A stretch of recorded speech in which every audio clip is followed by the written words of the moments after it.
কিছু inner item দেখাবো। Inner আইটেমের বিজনেসটা কিন্তু 20 টাকার বিজনেস। আমার পাশে আছে আমার বোন বর্ষা আপু, আর আছে বাংলাদেশের সবচেয়ে নাম্বার 1 জনপ্রিয় কন্টেন্ট ক্রিয়েটর সাকিব খানের একমাত্র ভবিষ্যৎ নায়িকা। আমি জানতাম বাংলাদেশের একমাত্র বড় কন্টেন্ট ক্রিয়েটর হইতেছে গিয়া সালমান মুক্তাদি, রাকিব অন্তরা এরা। আজকে আমি ফার্স্ট শুনলাম যে বাংলাদেশের সবচেয়ে বড় কন্টেন্ট ক্রিয়েটর নাকি লায়লা। আসলে কি ঠিক? কথাটা ঠিক কিনা আপনারা একটু বলেন তো। সবচেয়ে বড় কন্টেন্ট ক্রিয়েটর নাকি লায়লা। মানে আমি কি বলবো যে এই আদিল ভাইকে দেখে একটা জিনিস শেখা উচিত। কি শেখা উচিত জানেন? কিভাবে চাপাবাজি করে মার্কেটিং করতে হয়, এটা মাস্ট আপনারা ওনার কাছ থেকে শিখতে পারবেন। লায়লা আসছে, দুই কিনারে ধরেন 2-3 জন লোক আর কি আসছে, ওদেরই ক্যামেরাম্যান নিয়ে দাঁড়ায় রয়েছে।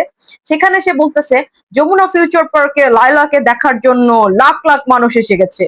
মানে কি পরিমাণের চাপার একটা লেভেল থাকা উচিত। চাপার লেভেল আপডেট করে ফেলাইতেছে। মানে কি বলবো আর কি, ব্যবসা করতে হইলে কিভাবে চাপা শিখতে হয় আর কিভাবে কীট পতঙ্গ ধরে ভাইরাল হইতে হয় নেগেটিভ ভাবে, এইটা আপনারা মাস্ট বি আদিল ভাইয়ের কাছ থেকে শিখতে পারবেন। উনাকে ছাড়া আপনারা কারো কাছ থেকে শিখতে পারবেন। আর এই যে লায়লা ওরফে জোকার, আমার ভাষ্য মতে এই যে এই জোকাররা যে যা বলে তাই শোনে, সে ওইভাবেই চুপ করে বসে থাকে। আরে ভাই তুই মুখ দিয়ে কিছু বল যে আমার আর পচায় না, এগুলা কোন ধরনের কথা?